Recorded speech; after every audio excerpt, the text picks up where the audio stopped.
Selamat pagi semuanya, nama saya Nathanael, saya dari Fakultas SBM dengan NIM nomor 1902415. Jadi kali ini saya akan mempresentasikan tentang karya ilmiah saya, di mana judulnya adalah efektivitas penggunaan UV light pada gantungan pakaian dalam menurunkan jumlah bakteri dan jamur.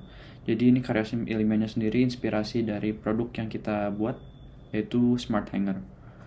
Nah, jadi untuk daftar isinya sendiri, ini nomor 1. Pertama, kita ada pendahuluan. Isinya seperti latar belakang. Kedua, kita ada tujuan dan hipotesis. Ketiga, ada landasan teori. Keempat, adalah metodologi penelitian. Kelima, itu hasil data dan temuan. Dan keenam, itu analisis risiko dan keamanan. Ketujuh, ada penutup sebagai kesimpulan dan saran. Dan terakhir, kita ada daftar pustaka. Oke, jadi latar belakang dan rumusan masalah. Kenapa kita milih penelitian ini? Di latar belakangnya banyak orang, terutama mahasiswa, sering menggunakan pakaian tapi ya bentar doang. Terus langsung nyimpen tanpa kembali cuci. Padahal pakaian tersebut itu dia mengandung bakteri dan jamur meskipun kelihatannya bersih. Nah, jadi kegiatan mencuci itu terlalu sering bisa ngabisin waktu, air, dan juga ya merusak serat pakaian. Jadi diperlukan solusi yang praktis agar kita dapat menjaga kebersihan pakaian tanpa proses mencuci berulang-berulang kali. Untuk rumusan masalahnya sendiri, apakah sinar UV dapat menurunkan jumlah bakteri dan jamur pada pakaian? Apakah penggunaan gantungan baju berteknologi UV efektif sebagai alternatif sterilisasi ringan? Dan yang ketiga adalah masalah bagaimana tanggapan pengguna terhadap penggunaan gantungan pakaian ber-UV dalam kehidupan sehari-hari. Jadi di sini kita ada foto dari pengaplikasian dari Smart Hanger yang kita udah buat. Next, kita ada tujuan dan hipotesis dari penelitian ini. Tujuannya itu untuk mengetahui apabila efektivitas sinar UV itu bisa nurunin jumlah bakteri dan jamur pada pakaian. Terus kita ada merancang gantungan pakaian dengan teknologi UV untuk kebutuhan sehari-hari. Terus kita juga mau mengidentifikasi respons pengguna terhadap inovasi UV Guard Hanger. Kita juga mau menguji keamanan dan efisiensi penggunaan sinar UV pada bahan pakaian. Untuk hipotesis sendiri itu penggunaan sinar UV pada gantungan pakaian dapat secara efektif mengurangi jumlah bakteri dan jamur tanpa merusak kain serta dapat terima oleh pengguna sebagai solusi higienis alternatif. Jadi ini di sini ada fotonya langsung. Dan untuk landasan teorinya kita ada 4. Pertama itu perawatan pakaian yang baik, bertujuan menjaga kebersihan, kualitas bahan, dan umur pakaian. Pakaian yang digunakan walau sebentar tetap bisa terkontaminasi bakteri dan jamur. Itulah kenapa kita ada Smart Hanger ini. Dan untuk bakteri dan jamur dapat tumbuh pada pakaian yang lembab atau yang terkena keringat. Jadi dua hal ini yang berisiko menyebabkan bau tidak sedap, iritasi kulit, dan kerusakan pakaian. Untuk landasan teori ketiga, kita ada sinar UVC dengan panjang gelombang 254 nanometer. Itu UV yang kita pakai untuk produk kita. Jadi itu terbukti efektif membunuh mikroorganisme seperti bakteri dan jamur dan digunakan secara luas dalam teknologi sterilisasi permukaan dan udara. Jadi teknologi UV telah diterapkan dalam alat rumah tangga seperti sterilisator botol, lampu UV untuk ruangan, dan desinfeksi peralatan medis. Dan kini juga mulai diterapkan ke produk inovatif seperti gantungan pakaian. Yaitu ya di pengaplikasian di produk inovasi kita sendiri. Kita ada metodologi penelitian. Nah, jadi untuk jenis penelitian itu kita melakukan deskriptif analitis dengan pendekatan kualitatif dan kuantitatif dua-duanya, serta pengujian prototipe yaitu eksperimen secara sederhana. Untuk pengumpulan datanya sendiri kita pertama ada studi literatur, kita menggunakan referensi ilmiah, penelitian yang sudah dilakukan terhadap sinar UV, sterilisasi, dan perawatan pakaian.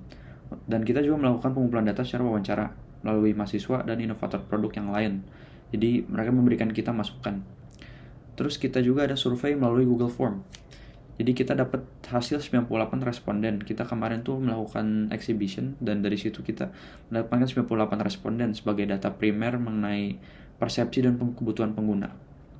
Terus kita juga ada uji prototipe, kita ada 2, ada low fidelity dan high fidelity. Jadi untuk low fidelity itu pengujian awal untuk mengetahui respon dan potensi penyempurnaan desain. Dan high fidelity itu finalnya. Kita menggunakan masukan dari low fidelity itu. Jadi untuk analisis datanya itu kan analisis deskriptif. Kita menggunakan mean dan trend respons pengguna. Jadi untuk analisis kualitatifnya sendiri itu saran dan kekhawatiran dari pengguna. Jadi kita dapat 98 responden itu sebagai kualitatif juga. Tidak hanya dapat bukan kualitatif aja tapi kuantitatif juga karena itu sudah mewakili sangat banyak. Jadi ini untuk proses prototipe-nya sendiri. Jadi kita pertama ada low fidelity prototype. Ini untuk testing di awal buat kita tahu masukannya. Jadi kita menggunakan gantungan plastik biasa dengan LED putih sebagai placeholder UV. Jadi kita nyari yang murah dulu. Nah, kita ada fotonya di sini di atas kiri. Jadi ini menggunakan power 5 volt dengan power bank aja. Tidak disambungkan dengan breadboard dan saklar manual. Tujuannya itu cuma buat simulasiin alur kerjanya. Gantungan terus ditekan lampu, jadi terus posisinya kayak gimana. Terus feedback itu sendiri itu bisa dipahami, tapi orientasi cahaya dan kestabilannya perlu tingkatkan karena kita memang belum mikirin cahayanya mau kemana. Nah, ini yang kanan kita ada high fidelity prototype. Jadi ini udah finalnya, kita udah pakai Arduino, kita udah coding. Ini udah final semua, bisa di timer. Jadi ini menggunakan modul UVC-nya asli yang 254 nanometer tadi dengan pelindung cahaya. Jadi kontrol otomatisnya berbasis Arduino plus MOSFET dikarenakan ini menggunakan cahaya 12 volt. Dan Arduino cuma baca 5 volt, dikarenakan itu kita menggunakan MOSFET untuk step down. Terus timer 30 detik. Sebagai fitur tambahan kita juga menambahkan sensor penutup, indikator LED, dan fuse pengaman sebagai resistor.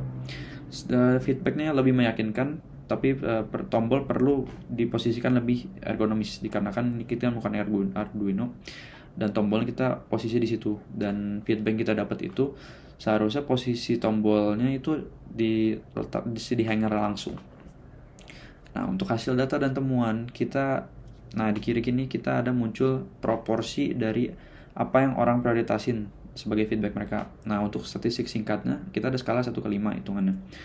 Pentingnya kebersihan pakaian 4,2 dari 5 mereka mementingkan hal itu. Jadi untuk ketertarikan terhadap produk 4,3 dan kemungkinan menggunakan produk 3,6. Untuk fitur yang paling diharapkan 90,7% itu membunuh bakteri dan jamur. Jadi 90% itu mengutamakan itu. Jadi aman untuk semua jenis kain itu 73,1, portable dan ringan 71,1. Dan hemat energi terakhir 55,7%. Jadi 45% itu tidak terlalu mementingkan hemat energi sih. Untuk rentang harga idealnya itu 82% responden memilih 100.000 sampai 250.000. Untuk profil target pasarnya mayoritas usianya itu 18 sampai 21 tahun. 90% mahasiswa dan 10% pekerja kantor untuk yang ngejawab survei kita. Next kita analisis resiko dan keamanan. Untuk resiko dari paparan sinar UV itu dapat berbahaya bagi mata dan kulit jika terpapar secara langsung, karena itu kita butuh pelindung. Jadi solusinya itu pelindung dan sensor otomatis yang mematikan UV saat dibuka. Jadi untuk resiko kerusakan pakaian, paparan UV itu berlebih bisa memudarkan atau merusak serat kain. Solusinya ya kita dibatasin secara timer. Untuk si resiko kelistrikannya sendiri, ada risiko korslet dan overheat dari rangkaian elektronik. Jadi solusinya ya kita pakai resistor, sensor suhu, tegangan aman yang stabil. Oke, kita juga punya resiko dari lingkungan. Jadi seperti kita tahu, lampu UV itu mengandung sedikit merkuri. Terus jadi solusi dari ini kita kasih casing yang tahan pecah. Terus kita kasih panduan juga biar pembuangannya itu sesuai dengan regulasi e-waste. Nah, jadi untuk kesimpulan dan saran dari produk kita, UV Guard Hanger itu sangat efektif secara konsep untuk mengurangi bakteri dan jamur dari pakaian. Dan hasil survei juga menunjukkan dari mahasiswa usia antara 18 sampai 21 itu sangat minat, dan produk ini dianggap praktis, higienis, dengan gaya hidup yang cocok untuk urban yang sibuk. Untuk saran yang kita terima itu atau yang kita bisa dapat itu kayak kita bisa mengembangkan desain casingnya agar lebih estetis dan aman. Dan kita bisa menambahkan fitur edukasi UV atau label atau aplikasi pendukung lah. Kita juga bisa optimalkan biaya produksi agar bisa lebih cocok terhadap target pasar kita, yaitu mahasiswa. Kita bisa melakukan pengujian lebih lanjut untuk berbagai jenis pakaian dan kondisi penggunaan. Jadi sekian untuk presentasi saya. Saya sangat berterima kasih untuk mendengarkan. Saya mohon maaf apabila ada banyak kesalahan kata dan grogi dalam video ini. Sekian presentasi saya, terima kasih.